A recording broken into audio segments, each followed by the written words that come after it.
दिल्ली की राजनीति में गठबंधन की भूमिका हमेशा से चर्चा का विषय रही है।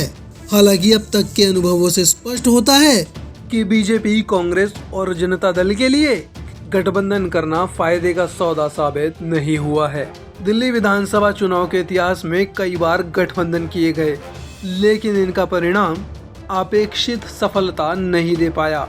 इसके बावजूद भाजपा ने इस बार अपने दो साथी दलों के साथ गठबंधन किया है, जबकि कांग्रेस व आम आदमी पार्टी अकेले चुनाव लड़ रही हैं। भाजपा ने अब से पहले 6 बार दिल्ली विधानसभा चुनावों में गठबंधन किया है, लेकिन एक भी बार वह गठबंधन के जरिए सत्ता हासिल करने में सफल नहीं हो सकी। उसका गठबंधन साल 2013 में कामयाब होता दिखा, जब बीजेपी और शिरोमणि अकाली दल ने एक साथ मिलकर चुनाव लड़ा था।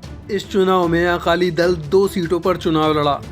नतीजों में अकाली दल को 1 सीट पर जीत हासिल हुई। वहीं साल 2008 और 2015 के चुनावों में अकाली दल ने भाजपा के साथ एक सीट पर चुनाव लड़ा, लेकिन उसे हार का सामना करना पड़ा। बीजेपी ने 1998 में दिल्ली में इनेलो के साथ समझौता किया था।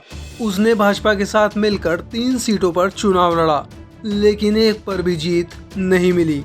यहाँ तक कि 1 सीट पर तो जमानत भी जब्त हो गई। 2020 के विधानसभा चुनावों में लोजपा ने 1 और जेडीयू ने 2 सीटों पर बीजेपी के साथ गठबंधन में चुनाव लड़ा। परिणाम स्वरूप तीनों सीटों पर उन्हें हार का सामना करना पड़ा। इस बार बीजेपी ने फिर से लोजपा और जेडीयू के साथ समझौता किया है। भाजपा ने उनको 1 सीट दी है। देखने वाली बात यह होगी कि इस गठबंधन को कितनी सफलता मिलती है।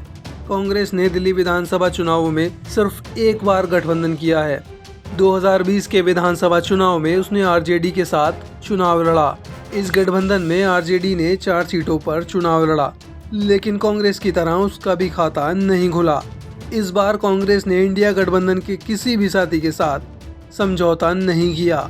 हालांकि पहले चर्चा थी कि वह सपा व आरजेडी के साथ समझौता करेगी। सपा को छोड़कर जनता दल से अलग अलग हुए दलों ने भी 1993 में मिलकर विधानसभा चुनाव लड़ा। इस चुनाव में 70 सीटों पर साझा उम्मीदवार खड़े किए गए। उन्होंने एक ही चुनाव चिन्ह पर चुनाव लड़ा था, लेकिन उनके उम्मीदवारों को केवल 4 सीटों पर सफलता हासिल हुई।